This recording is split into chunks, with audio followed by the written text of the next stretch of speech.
All right. Hello, everybody. Happy Tuesday. How are we doing today? Welcome to another session of Wacom webinars. Today we're featuring Allison Olivia Moon from New York City. She's an amazing photographer and retoucher, and she's going to talk today about photo manipulation techniques using the Wacom One.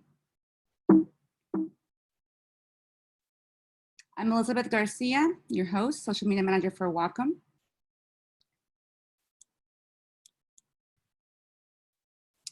And please be sure to check out Allison's social media.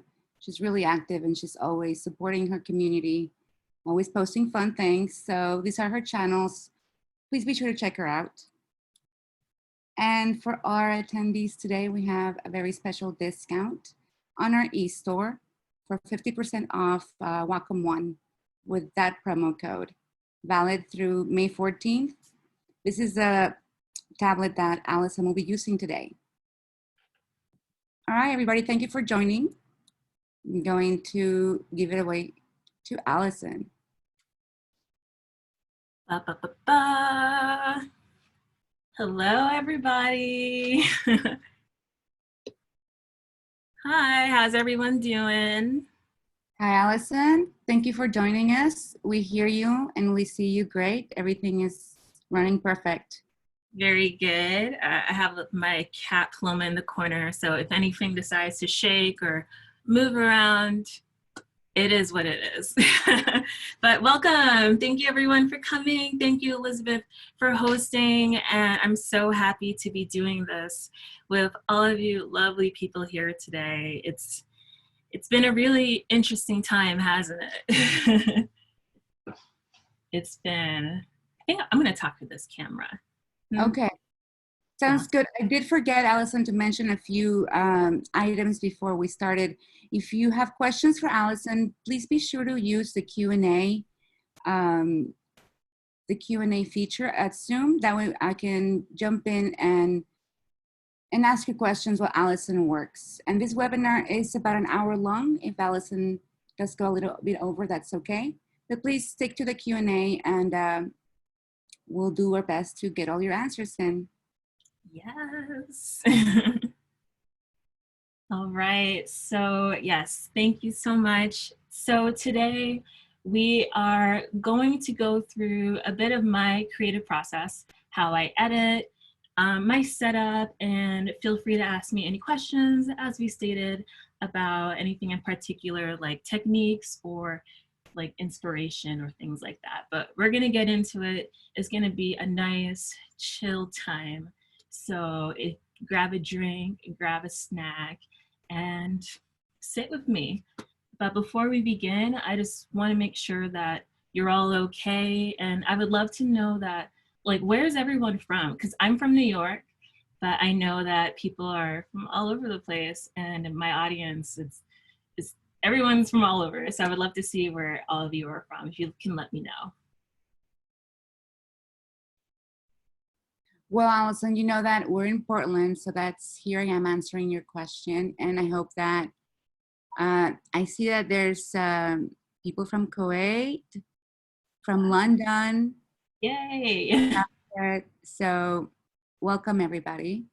And Allison, you're in Brooklyn? Oh, no, I'm in New York City. New York City, great. Yes. So as you guys know, that New York has definitely had a spotlight lately, but I am okay. I've been staying very safe, and I cook a lot, I clean a lot, I work a lot. So it's been good. Just to anyone who is working outside in this time, I just want to say, words cannot express how thankful I am for everyone working, all of our healthcare workers, all of our priority important workers, anyone who has to be outside. Please look after yourself, take care, stay healthy, and that we're all like cheering for you. So it's a crazy time that we're in, but I'm hoping that, you know, we can just sit down for an hour and chill and just have like a nice, you know, nice distraction from it all. Yes. So So Allison, is that what you do? Tell us a little bit about your art. Is that your way of therapy these days? Just retouching? Oh yeah, I'm gonna share my page with you guys. So if this is your first time looking at my work, I specialize in photo manipulation and making art, illustrations, all kinds of things. And I find that lately, it's been a really great way for me to like relax and just create. I'm really taking this time to just really practice and hone my skills and think outside of the box and just have fun with it, because art for me is a way of expression. So, and I know a lot of people feel that way, and I think it's just great to share what I do. So I'm going to go through a few examples on my page of some things I say I specialize in, but some things I'm known for. So I'm definitely known for photo manipulation, like magical, whimsical effects. That's kind of what I love, and that's what I express my whole being in, if that makes sense. I love to create things that are a little bit unordinary. Like it's a little like, oh, how does that exist on this plane? That kind of feeling. I like a whimsical, magical feeling to my life and to my art. And art is a reflection of life, right? So I specialize in a lot of techniques like that. I love manipulating things that come off as something seemingly simple, but then you throw in something that's a bit surreal and you create this art that is just, it's nice to look at. And lately I've been really dabbling into self-portraits lately. Before all this happened, I would work with a lot of different companies and a lot of clients and photo shoots and just really creating things for them. I still do a lot of work remotely, but it's been a good time for me to focus a lot on my own portraiture. So that's been great. So yeah, is there any particular, yes, flowers. I'm known for flower manipulation, floral manipulation. That can be a thing. And just creating fun, whimsical, like pleasing to the eye thing. I just like having fun and I love interacting with my audience. So that's my Instagram. But today you and I are going to go through some of my most used techniques, and then we are going to edit a photo together, and I'm also going to take you through start to finish, my tools, my gear, and any questions that you have for me, definitely put them in the Q&A and we will answer them, and I hope I have a good answer for you. But we just have fun. I don't have a strict way of doing things. It's just how I feel and what I'm feeling that day. So like I'll do anything from dark to dark moody photos to light pastel photos. It's really everything and anything. Hey, Allison, just touching a little bit on your mood and your palettes. Rachel Lee wants to know if you can talk a little bit about how you choose your color palettes to create this whimsical world of yours. Yes, absolutely. Let me skim through an example.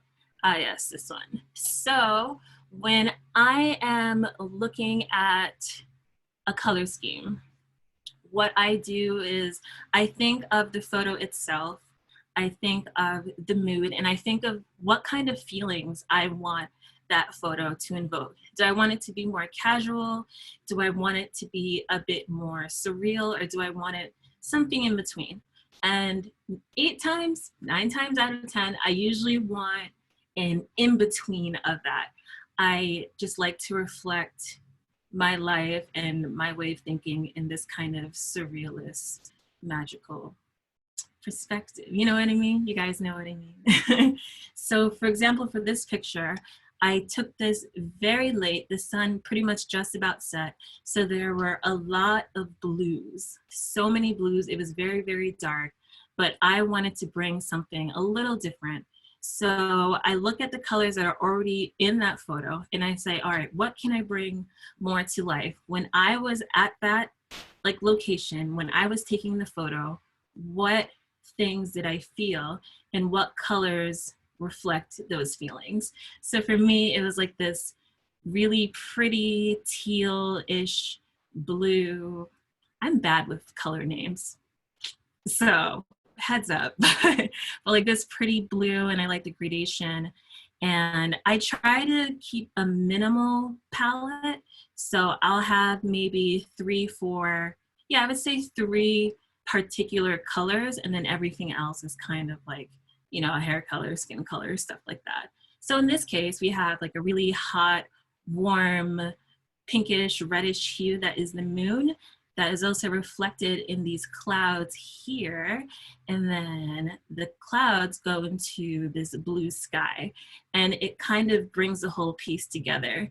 And you can also see that there's like red in this floral duster I'm wearing, which, by the way, I got that duster at a thrift store for like $15, and it's my favorite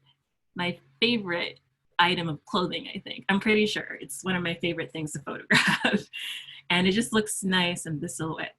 Anyway, I sidetrack, but yeah, it's just that feeling of you're reaching out and it's evening and it's moody, but you also have to keep in mind that if you're posting these photos online, you want people to see them in different lighting, so you have to brighten the image as well.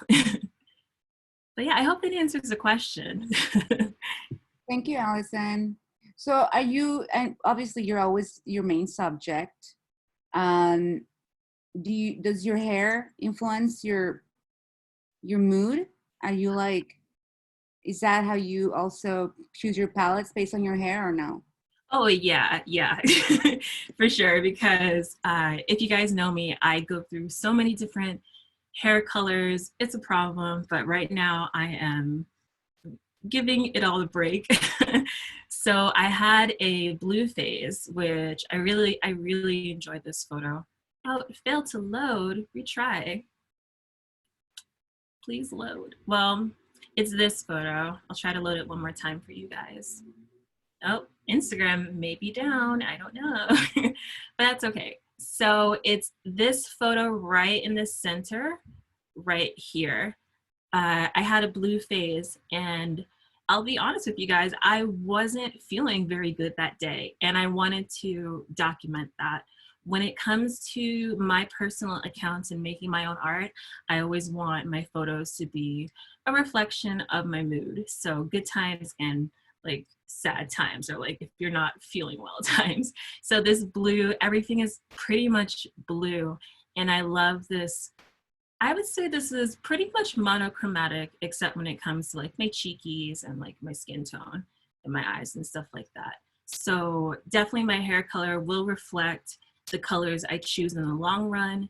If you have light colored hair, like blondes or light brunettes or those ashy brown colors, you can really get super creative with your palettes. And if you have black or super dark hair, that's another fun way to play with color, because let's say you want to have like a overall light picture, but your hair is super dark. I think that's a really nice contrast. It's really fun. It's very poppy, and you can adjust it to how you see fit. So I really like that. And now Instagram is loading. But yeah, again, when my hair was blue, I had like a huge blue phase of just cool tones and all of that. And that was so fun. Same for when my hair was reddish orange. But yeah, definitely based on my mood. Allison, you say that was your blue face and you say you're bad at colors, but I must be worse because I think that's a green face. I think it's a green color. So. Oh no, I'm bad with like naming colors. So it's like yeah, you're right. It's probably like a greenish, bluish kind of color.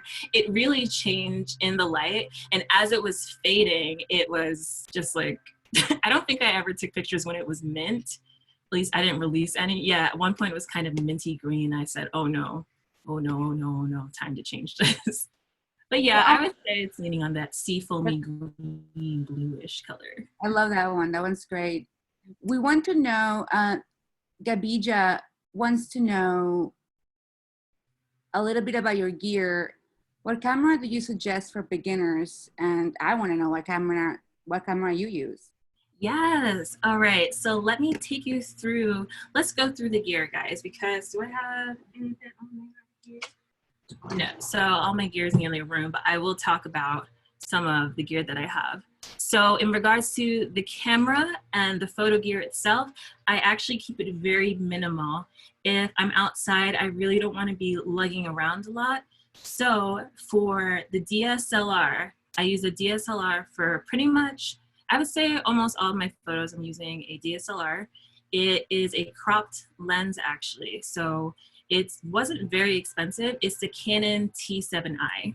And it does come with a kit lens that is actually quite good. I'm gonna see if I can find a 50, it's like a 50, like a 15 or 50 mil lens or something like that.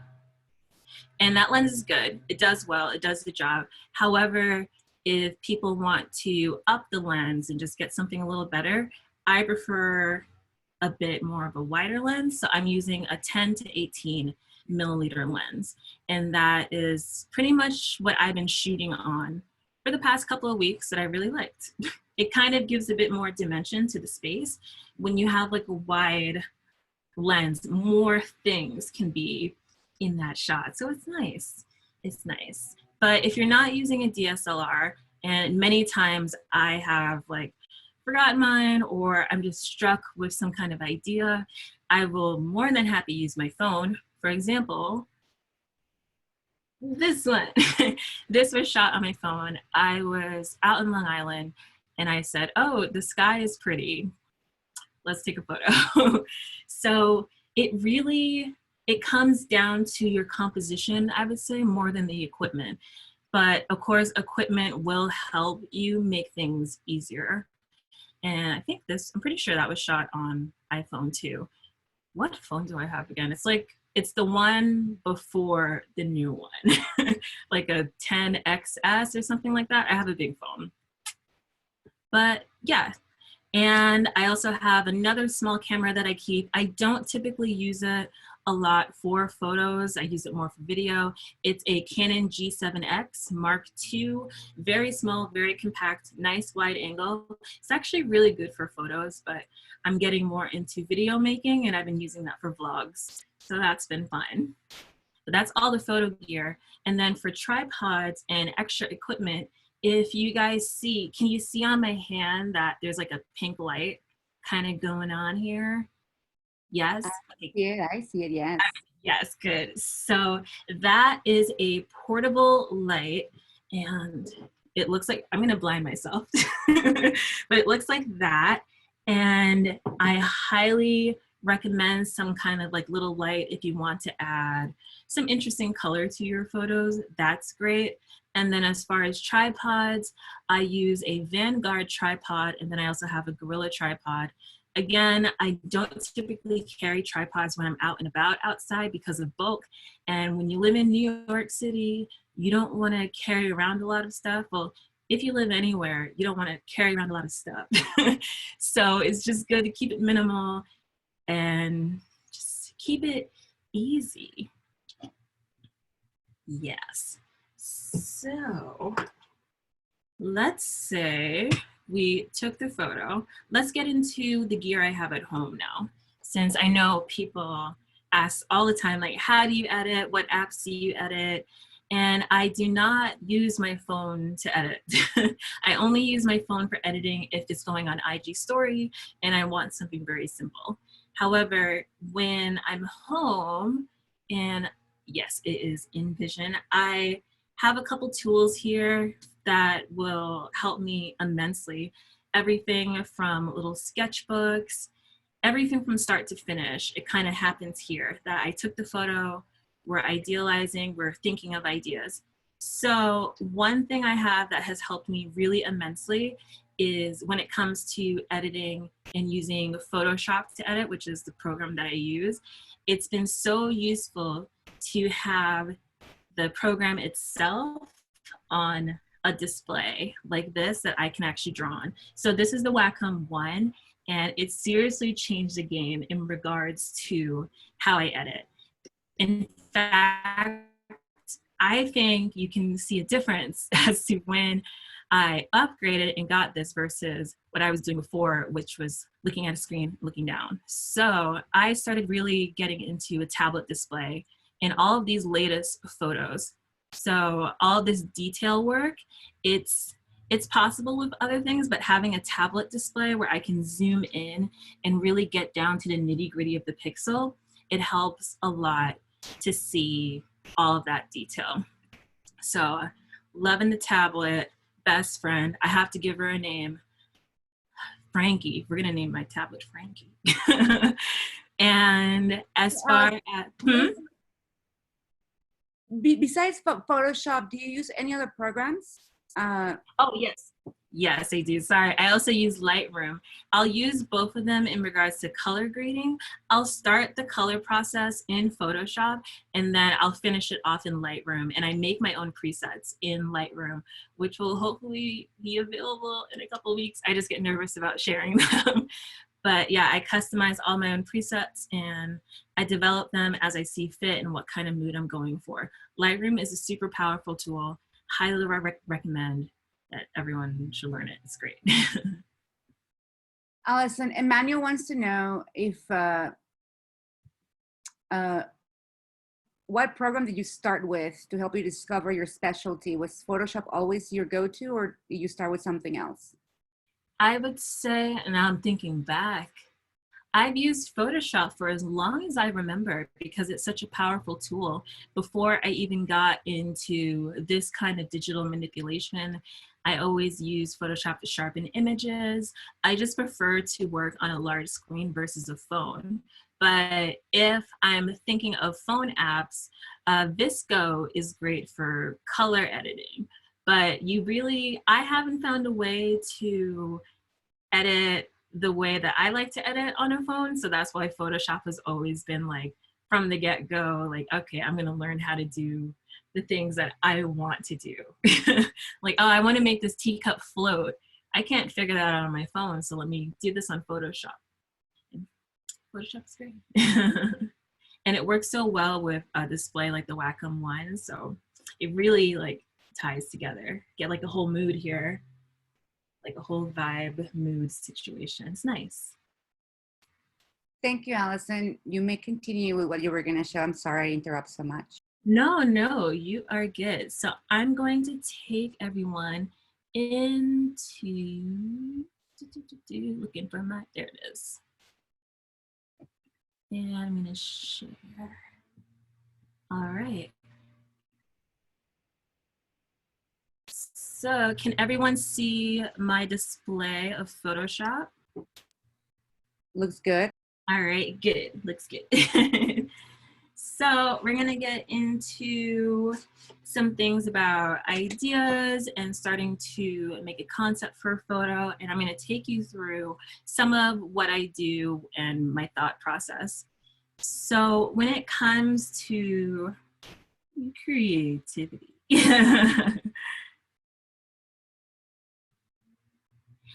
it's okay to, be a little weird and like think outside of the box when it comes to creating a photo. It can sound weird in your head, and of course it helps to draw things out. When I'm planning a photo shoot or a photo set, I say, okay, this kind of pose maybe, or hey, what if I like take a pumpkin and I put a face on it and I'm holding it.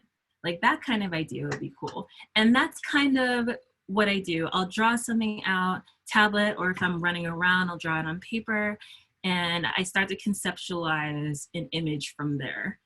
And it pretty much all falls into place. I don't have any particular structure or any steps. It's all about just letting loose and just seeing where your mind takes you and your feelings. I'm a very like feelings person. I think you're all like getting that.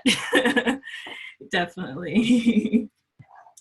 So I have a little notepad to make sure I say everything I want to say. And I would say from conception or like ideas of an image to the completed work, including taking the photo, it can be anything from 45 minutes to an hour per set. It really depends on it. I will have days that I'll have like a set list planned of like, all right, I want to try to get this kind of photo, this kind of photo, and this kind of photo. And then I'll take all the photos and then I'll edit throughout the week. And that's kind of what I do because I have to balance it between work and, you know, maintaining like social media, all of that. So let us begin with something that I like to do a lot, and everyone can see me on these cameras. We see you. All right, good, because my cat is so close to the tripod, and you know when cats look like they're gonna rub against something and just move everything, that's kind of her pose right now. So if it shakes a little bit, I do apologize in advance, and I apologize if there's any noise in the background. Welcome to New York. It's so good. All right, excellent. So let's get into my profile picture. So this was one of the first things I did with this tablet, and as you can see, there are a lot of layers. A lot of layers. And this one versus the final color graded one that you see, they're a bit different because I finished the coloring in Lightroom. But it's all about, you know, taking the elements of the picture and then adding to it. So let's say you want fireflies gathering bits of your hair. This photo actually is, I would say maybe 2 photos, maybe 3, I'm trying to remember, like 2 to 3 photos in one. And what I did was I took the shot plain with my hair just straight down, but then I took a couple of extra shots where I'm pulling at bits of my hair. So it like kind of comes out like, you know, kind of comes out like that as you see in this picture. And I made sure I was wearing the same thing, same lighting, pretty much against the same background, all of that. So it looks, so it's easier to make one whole picture with that. So I'll show you an example right here. See, this is actually a piece of hair. It's kind of funny to look at it like this. This is a piece of hair that I clipped from another image. And also what I did is, if you look, I drew in with my pen some extra hairlines so it would blend better. I wanted it to look like the fireflies were kind of tugging a little bit at my hair. Again, like a playful, whimsical feeling. So that's pretty much the whole process of, see, and also you can see here that I tried to do another set, but I didn't like it. So I just pretended that it did not exist.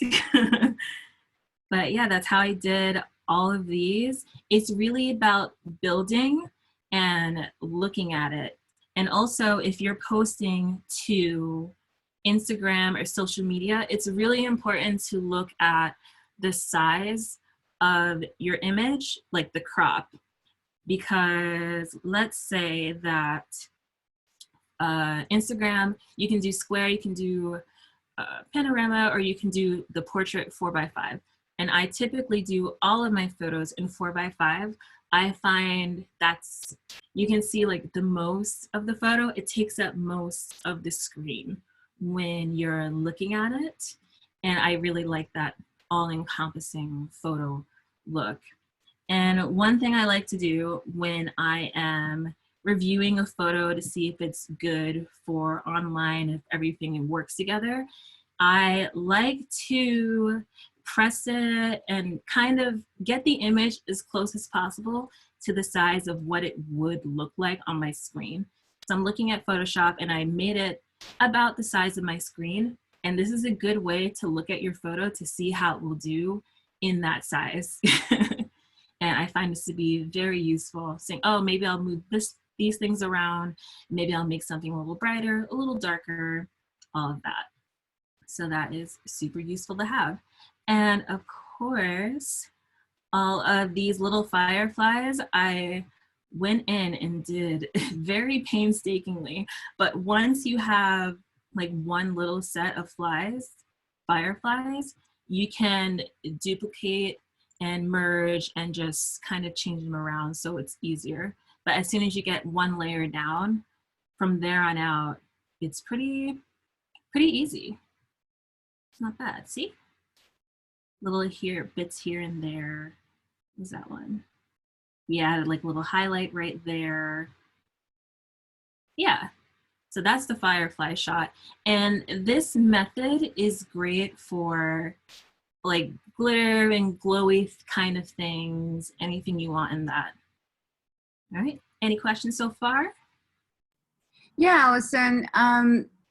So as we're looking at this, some of the viewers are wondering about your background. Do you have do you go to university for photography or graphic design, or are you self-taught? Oh, yes. Yes, so I did not go to university for any of this. My major was completely different.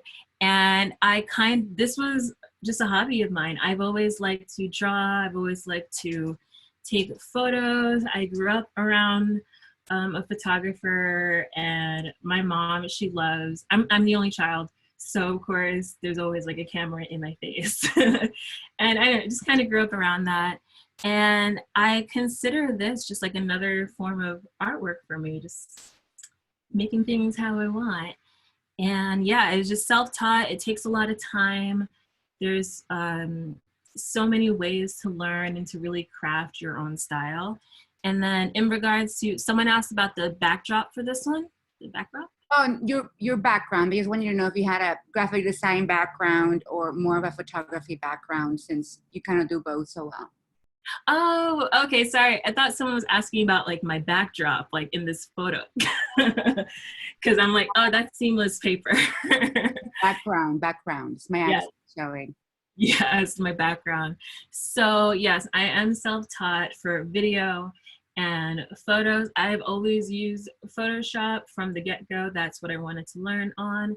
And as far as video, I started with Final Cut Pro, but I moved into Premiere Pro, and I absolutely love Premiere Pro. I also use a tablet for editing video. That will be possibly another topic in the future, but yes, it is, I've come a long way, and it's really all about experimentation and figuring out what you like and what pleases you. So let's see. I'm gonna zoom in on these mushrooms real quick. Zoom in on the mushrooms. So I'm looking at this, and you can see that I blended these mushrooms into the hair. And these were originally just really flat PNG images.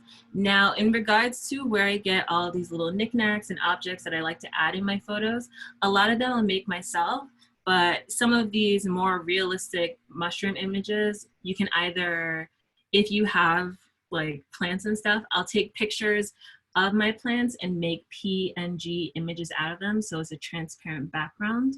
And you can do that with layering, or what I like to do, because I don't like to layer, is that I will just very painstakingly zoom in and crop out as much as the background as possible. But another way to capture, to like get these little items, is people do have them available online. Some of them are for free, some of them you have to pay for. Places like Etsy, and just like a quick Google search, you'll be able to find some PNG images for your photos. I'm gonna take a sip of water. Yeah, of course. Mm-hmm. All right. So again, this photo was actually shot at my desk, and I this photo was not going to make it in the cut, but I said, you know what? I like how frustrated I look here. So, and it just kind of turned into something. Again, you never really know what you're going to do in regards to, well, I don't know sometimes what I'm going to do in regards to a photo. And that's really my process. I don't, as I keep stating, I don't have an exact plan. I just go with the flow. And I think that's really best when you're looking to capture your own style. And another big inspiration for mine is just looking at a bunch of colors and palettes and the feelings that you want to get. So that's also great. One thing I do want to note here is that if you go into image and you can go into adjustments, this is where I start my color grading process. So what I will do here, let's go into curves. Oh, of course. We'll go in here.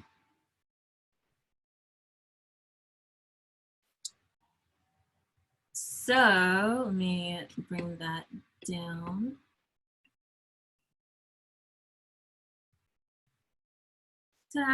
So it's, when it comes to Photoshop, you really have to pick and play a lot with what you do and the colors.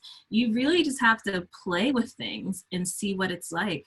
So I'm looking at this curve here, and a very common thing to do is this S curve. And of course, it made the image look a little crazy, but you just have to tweak and play with it and really get a good idea of what kind of vibe you're going for. And I would say that's probably the best advice when it comes to Photoshop, opening up all the buttons and just start playing with things, getting familiar, writing things down, like exactly what do you like, and looking at other artists to see what you like about their work and what colors you want to capture and what feelings you want to capture. So let's see. You can also go into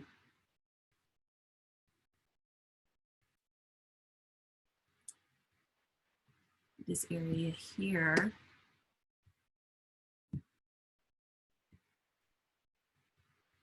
There. So this is the camera raw filter. This is the area where you can start to play with the colors. You can fix the tint.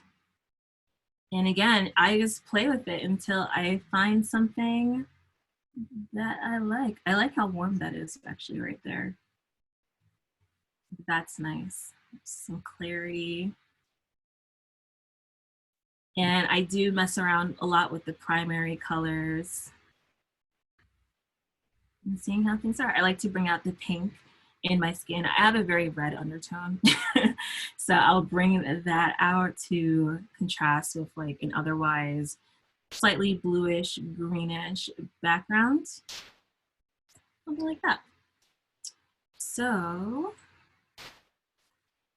is there any questions you guys have for me in terms of editing or anything like that? Any questions I can answer?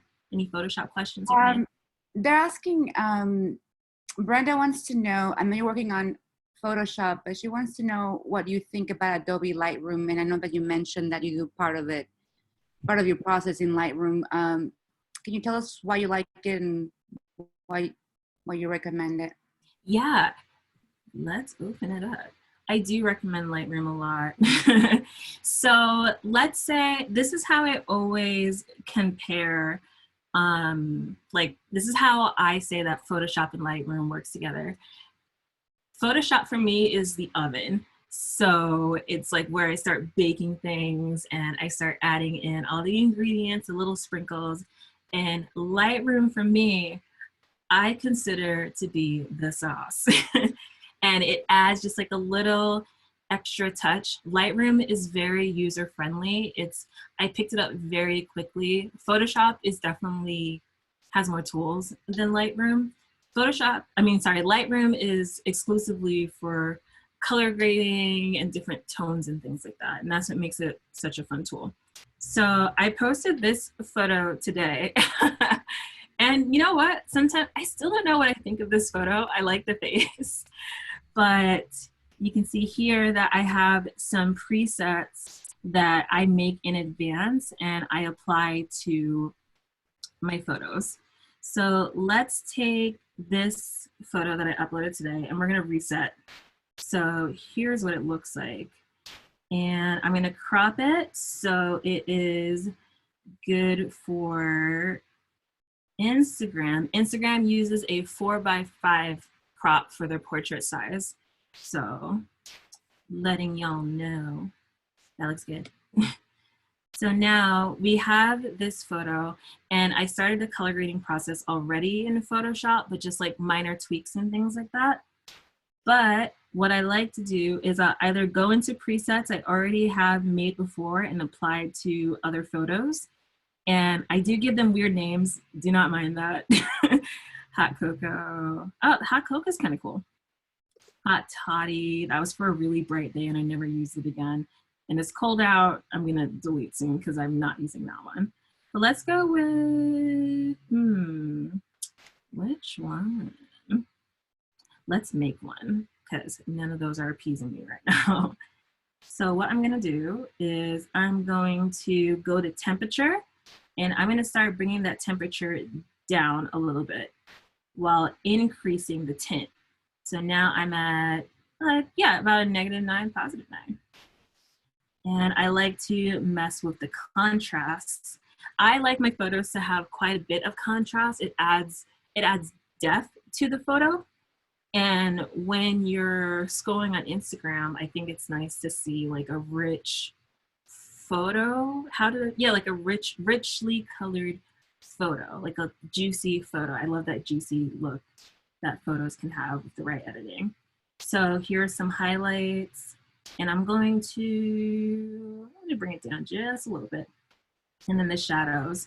So if you see this pattern between Photoshop and Lightroom, it's all about playing with it and just looking at it over and over. And I'm going to shadow set a little bit more actually. What do we think of that?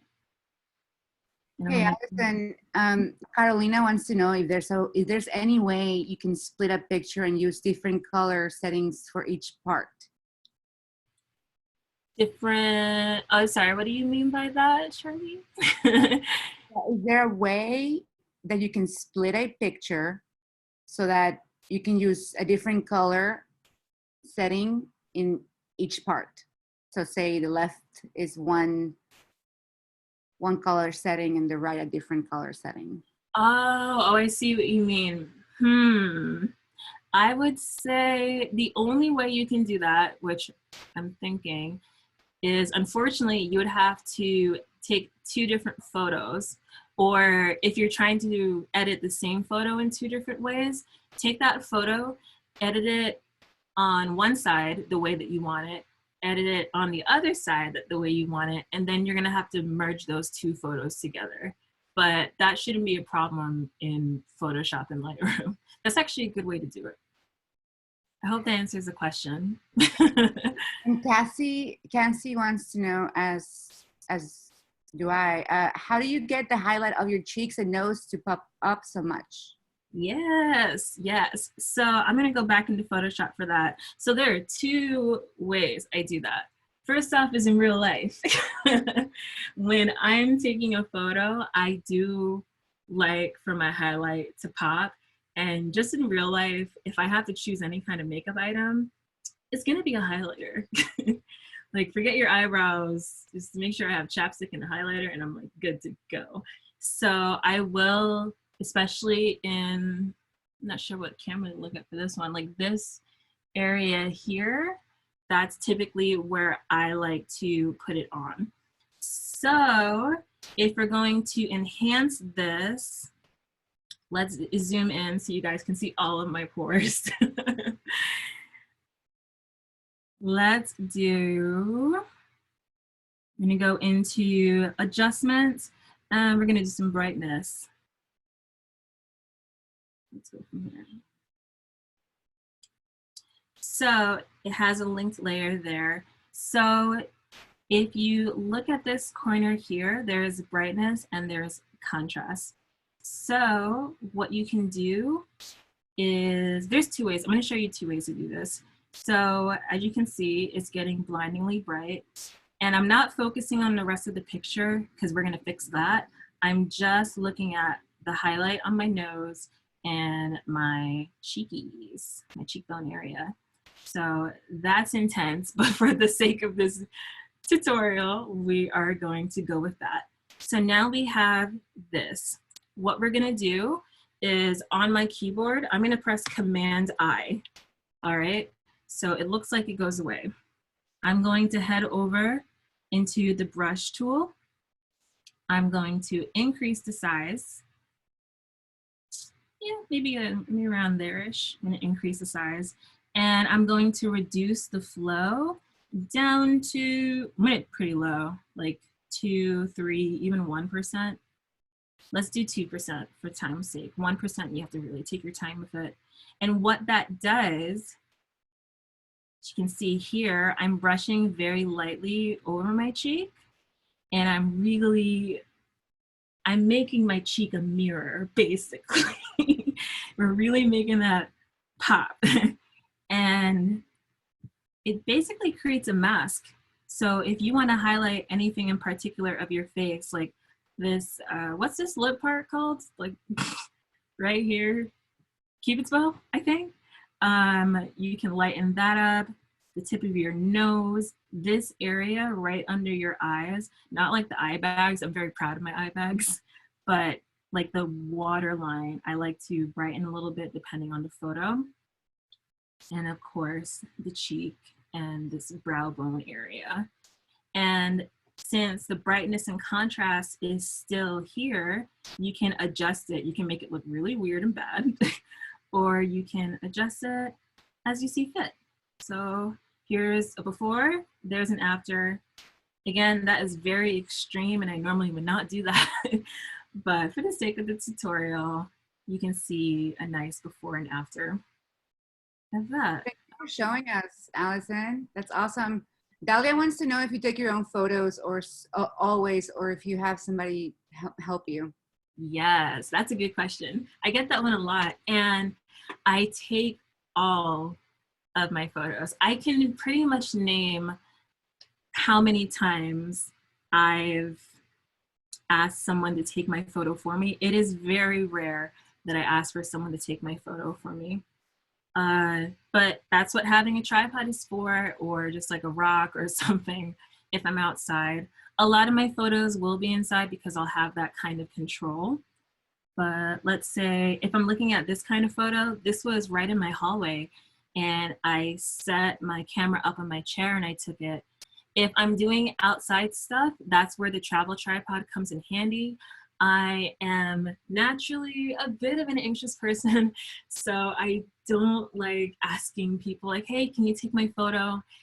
Besides for that reason alone, I feel like I can't grab the exact photo I want because I'll want to rush through it, because I'll be like, oh, I'm bothering this person. Even if it's a really good friend, I'll be like, sorry to bother you. Let me just take 1, 2, 3, 4, 5, done. But if I'm taking them alone, and if I'm just me and my tripod, I can take as many photos as I want comfortably and get the right angle. Some of my photos, the difference between a shot that makes it and a shot that doesn't make it is just the angle. And I really focus a lot on my facial expression. So I'm gonna look at the front camera for this one.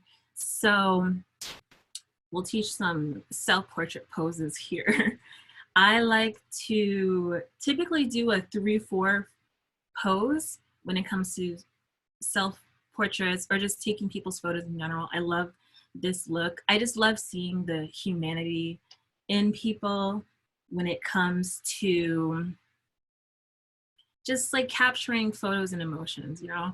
And I like catching all the lines in the face and pores, and I love the look of skin, so I don't touch that, and I like that feeling, that look and that feeling.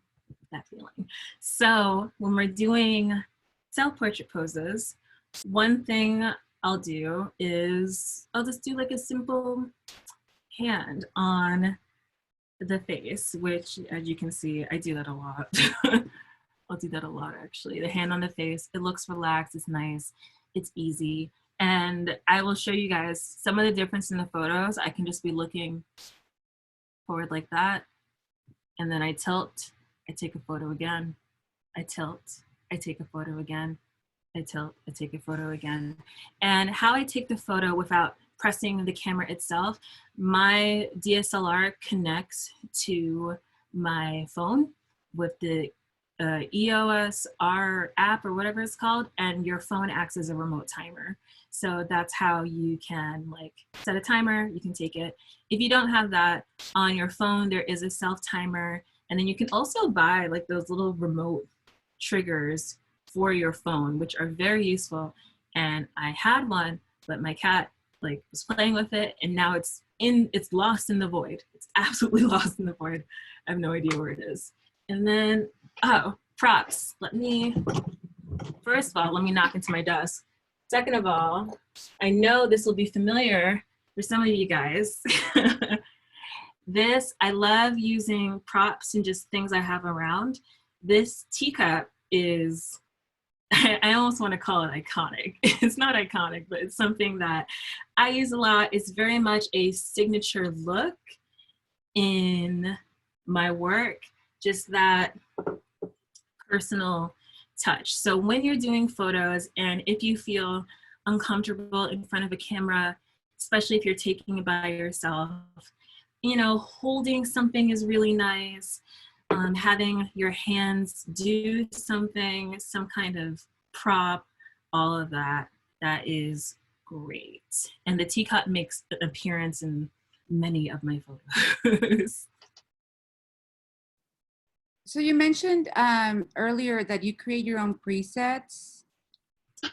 Yes. Somebody in the chat room, actually in the Q&A, Paola Chan wants to know, how do you create presets for Lightroom? Oh, yes, yes, yes. Very good. Great question. So let's make one together. So we're going to go through, let's use this photo since it's up and running. So I'm going to go to the library. Nah, we'll just go here. So if you're creating a preset from scratch and we want to make something new, we're going to play with this one a little bit.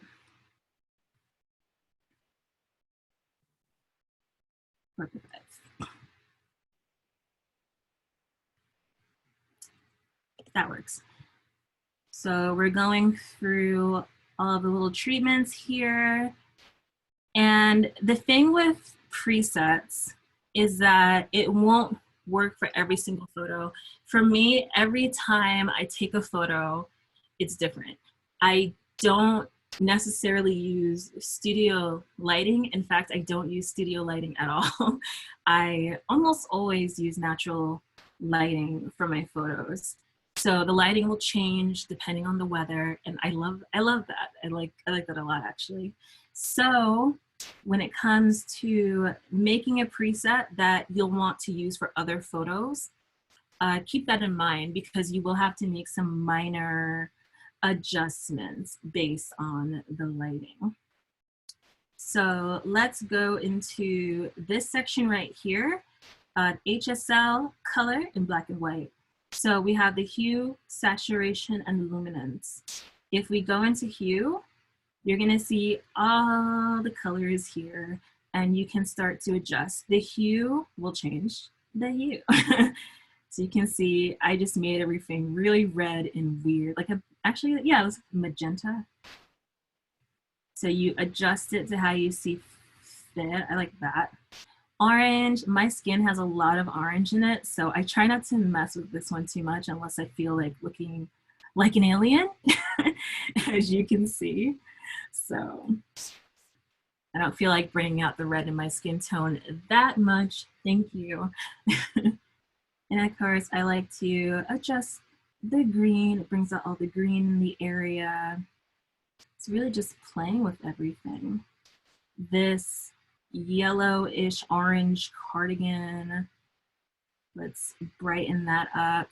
You can also go in Lightroom, you can do tools And you can do spot removal, a filter, like a radial filter, so you can make gradients, which is great, and a target adjustment, which if there's something in particular you want to adjust, all you have to do is hit target adjustment, and then you can start moving things up and down. And as you can see on the right, you'll see that the saturation moves according to how I'm moving my little pen. So that's useful. Again, so let's talk about sharpening really quick, because I do get asked about how I make some of my photos so crispy. Is that the term? Yeah, well, we're gonna say that some of my photos are crispy, sharp.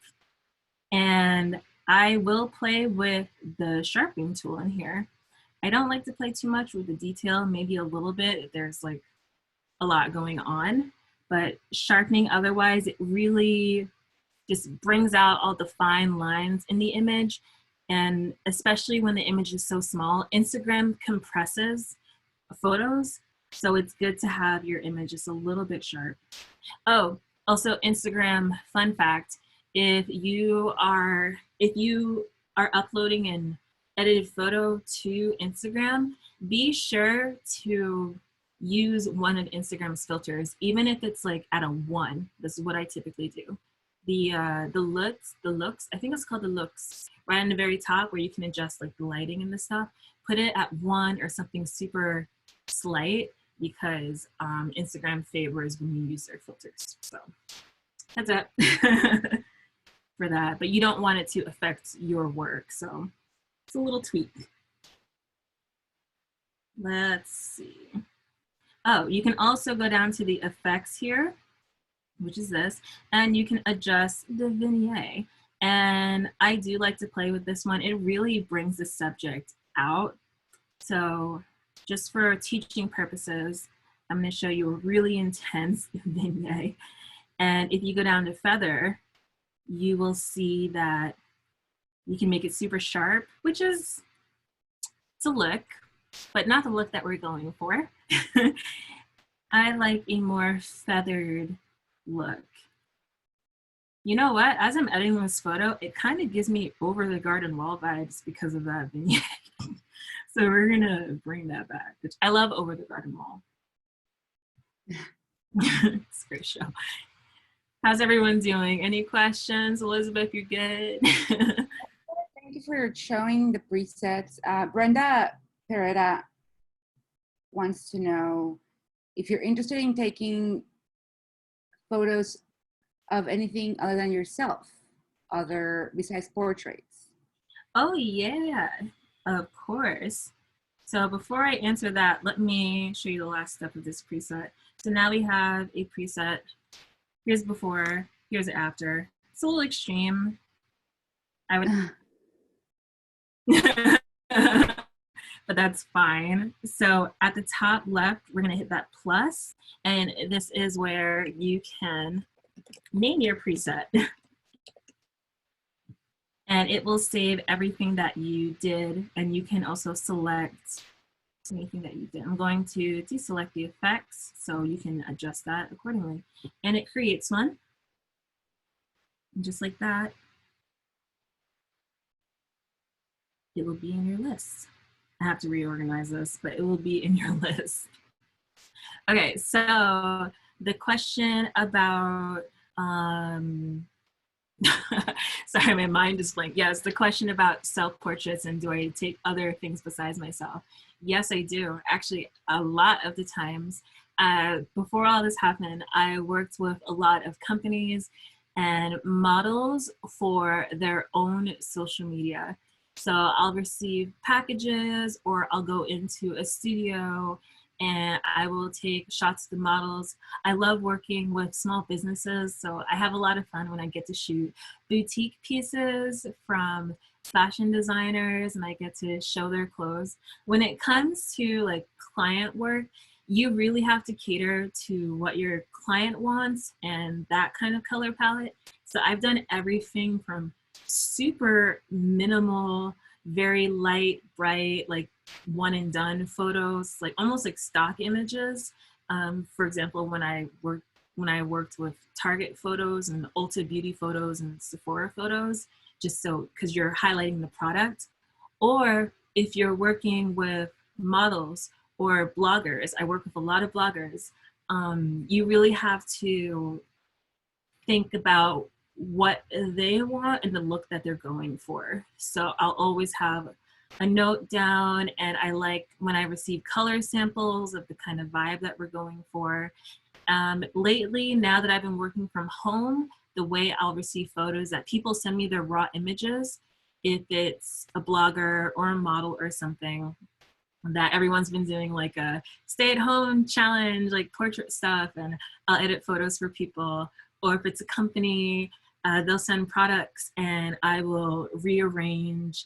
I have like a flat lay space that I use to take some flat lay images, and you know, I make sure it's that. But I do take a lot of photos of other people and things just from my own social media.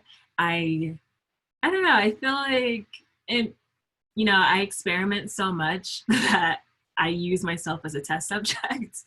And that's how it kind of started. But I like taking pictures of like my home and my decor. If I'm lucky, I can get a picture of my cat. You know, it's about it. Keep it simple, keep it fun. And I have a question from Mark Gordon that's been sitting here for a while. So Allison, have you ever come up with an idea, taken the photo, and then midway through your editing process in Lightroom or Photoshop, change the idea entirely and start over? Yes, that's a great question. Yes, I have. So it's almost disappointing when it happens, but sometimes it's all for the best. I try not to let it get too far. Like if I have an idea, I'll typically try to stick to an idea, but there have been times where I've thrown away an entire set because I realize at the very end, I don't, I'm not quite liking it.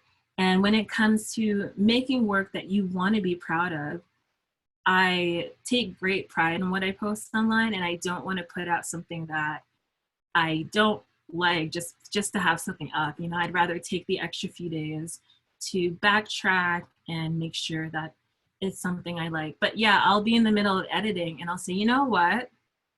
I want to change something.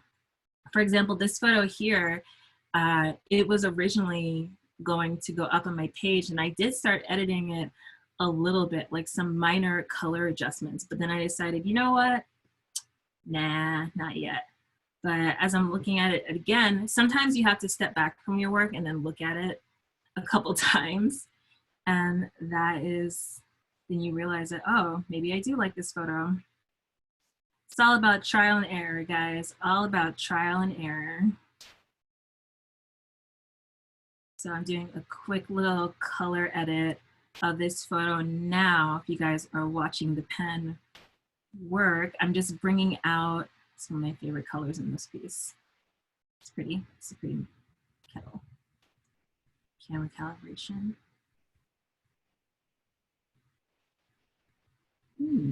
Something like that. And this takes practice to kind of get the idea of what color feel you're going for. I like that a lot, actually. I'm going to increase the contrast. It's all about trial and error. So sometimes if you're in the middle of editing and you don't like it, that's totally okay. You just have to, you know, don't get too bugged up about it. So I'm gonna go into, here is my external hard drive where I keep a lot of my extra items. So you can see I have all types of little stuff, flowers, frames, glittery stuff, interesting tidbits, lanterns and leaves. And I'm going to, let's do,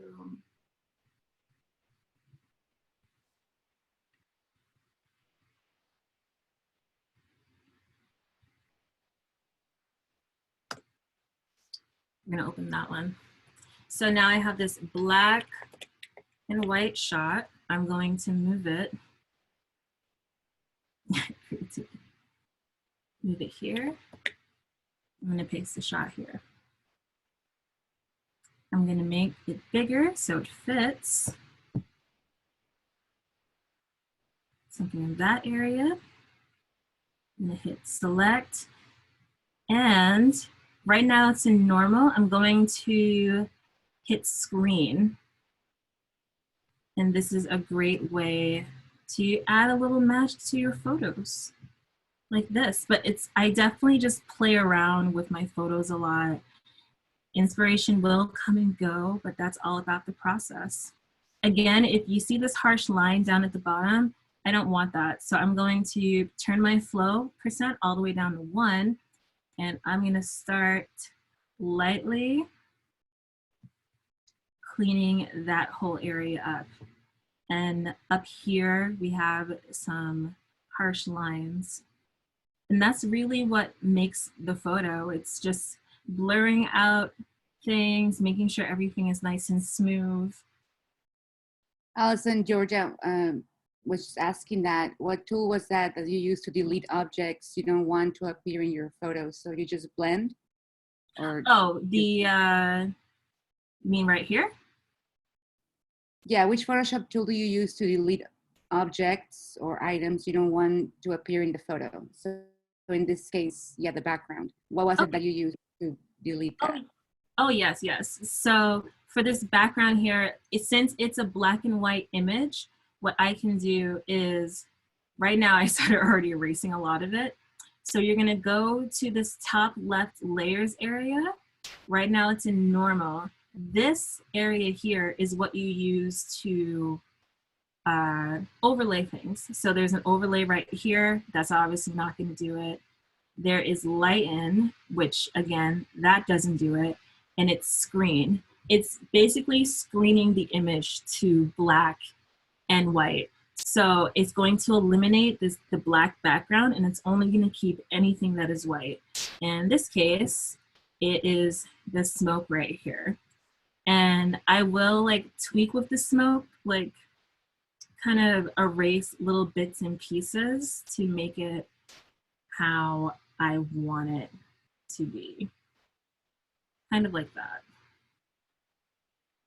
And it's just really playing with it. And that's why being on a tablet is so useful, because it's like, I'm literally drawing on a photo. It's great.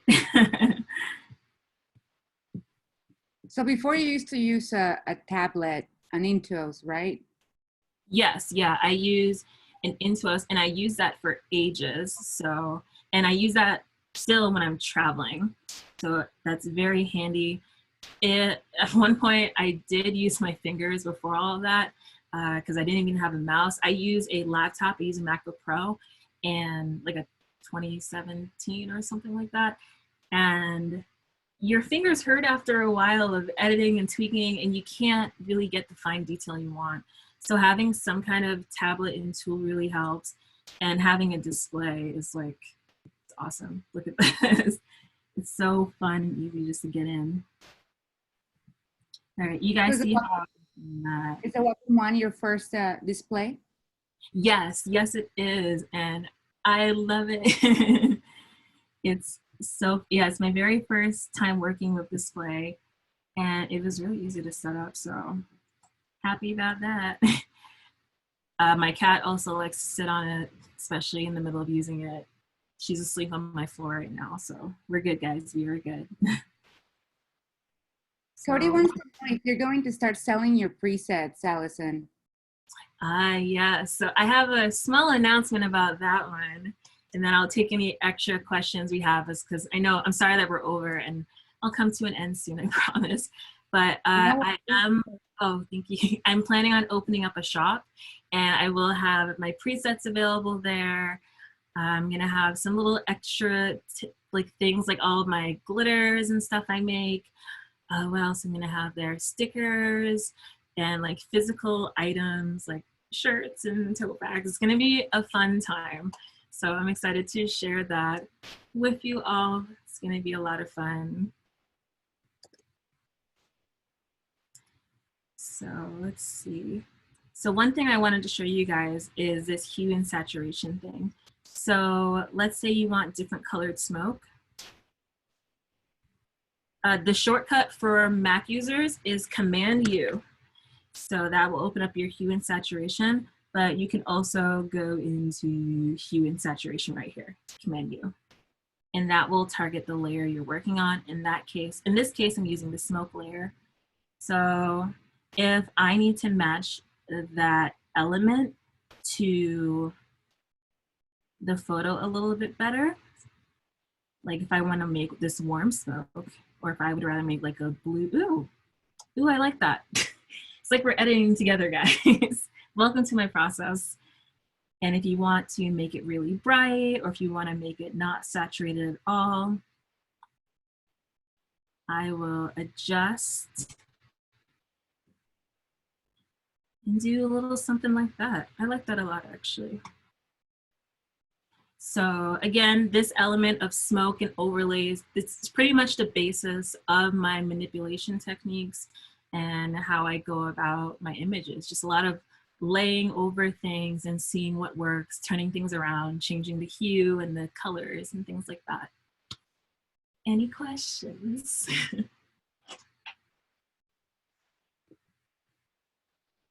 No, Allison, I think that's a wrap.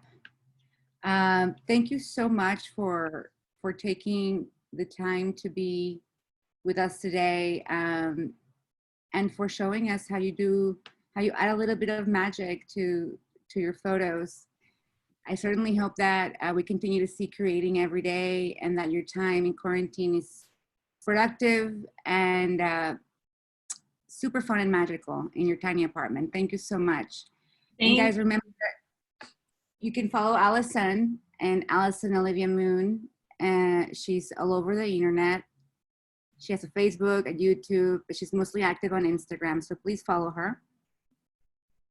And also don't forget that we have a promo for you.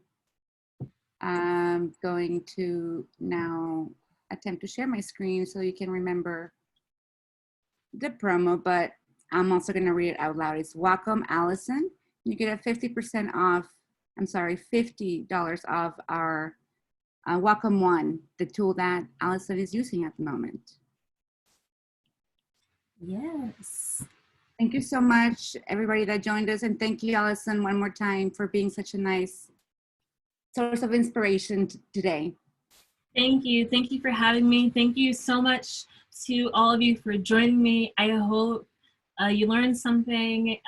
This is my first online little session, and I'm glad you got to see some of my behind the scenes and how I do it. If you have any extra questions for me that you didn't get a chance to have, or you think about something later, feel free to DM me on my Instagram at Allison Olivia Moon, or you can email me at hello@AllisonOliviaMoon.com of any questions, inquiry, business, or casual, otherwise, just, come hang out with me on the internet, okay?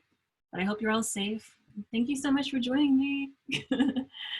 Thank you, Olivia. Have a great day. Thank you, everybody. Thank you. Thank you, everyone. Bye. Bye. Thank you.